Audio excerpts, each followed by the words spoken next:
शहर के एक पुराने इलाके में जहाँ सड़कों पर घना अंधेरा छाया रहता था और रात को सन्नाटा छाया रहता था, वहाँ एक अजीबोगरीब घटना होती थी। लोग कहते थे कि वहाँ एक ऑटो रिक्शा है जो कि शापित है। इस ऑटो रिक्शा की कहानियाँ शहर में फैल चुकी थी और कोई भी रात में उस ऑटो में बैठने की हिम्मत नहीं करता था। रमेश एक युवा पत्रकार इन कहानियों पर यकीन नहीं करता था। वह मानता था कि ये सब अफवाह हैं। एक दिन उसने तय किया कि वह शापित ऑटो के बारे में सच्चाई पता लगाएगा। उसने अपने दोस्त मोहन को अपने साथ ले जाने के लिए राजी कर लिया था।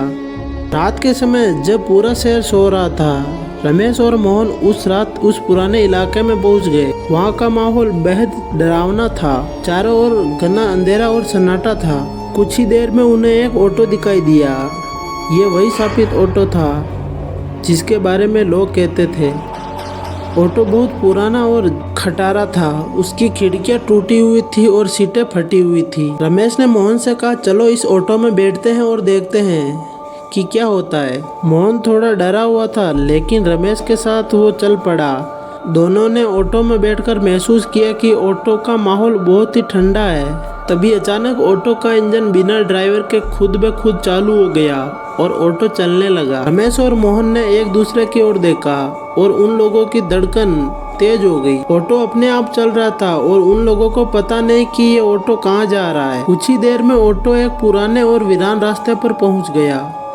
चारों ओर घना जंगल था और रास्ता बिल्कुल सुनसान था। अचानक से ऑटो रुका और भयानक सी चीख सुनाई दी। रमेश और मोहन ने देखा कि सामने एक भयानक सी आकृति खड़ी है। वह एक महिला थी जिसका चेहरा भयानक था और उसकी आंखें खून से भी लाल थी। उसके कपड़े फटे हुए थे और वह दर्द से चिल्ला रही थी। महिला ने कहा, तुम दोनों ने मेरी शांति भंग कर दी, अब तुम्हें इसकी सजा मिलेगी। रमेश और मोहन ने डरते हुए पूछा, तुम कौन हो और तुम्हारा क्या हुआ था? महिला ने अपनी कहानी सुनाई। वह एक गरीब महिला थी जो इस ऑटो की मालकिन थी। कई साल पहले जब वह अपने परिवार के साथ ऑटो में जा रही थी, तब कुछ गुंडों ने उन पर हमला कर दिया था। उन्होंने अपने पति और बच्चों को मार दिया और उसे भी बुरी तरह से घायल कर दिया।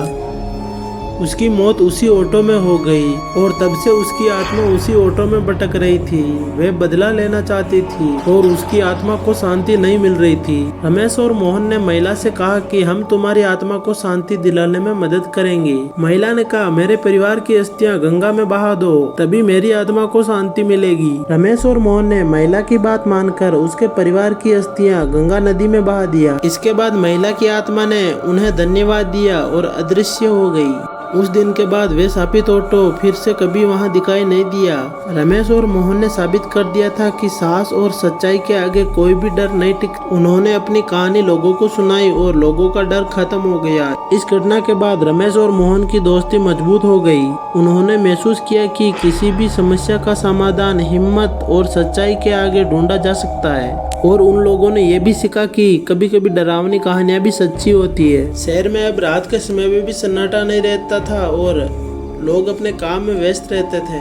तो दोस्तों, इस स्टोरी की एंडिंग यहीं पर होती है। तो आपको स्टोरी कैसी लगी कमेंट में ज़रूर बताना और वीडियो को लाइक कर देना और ऐसी इंटरेस्टिंग एंड हॉरर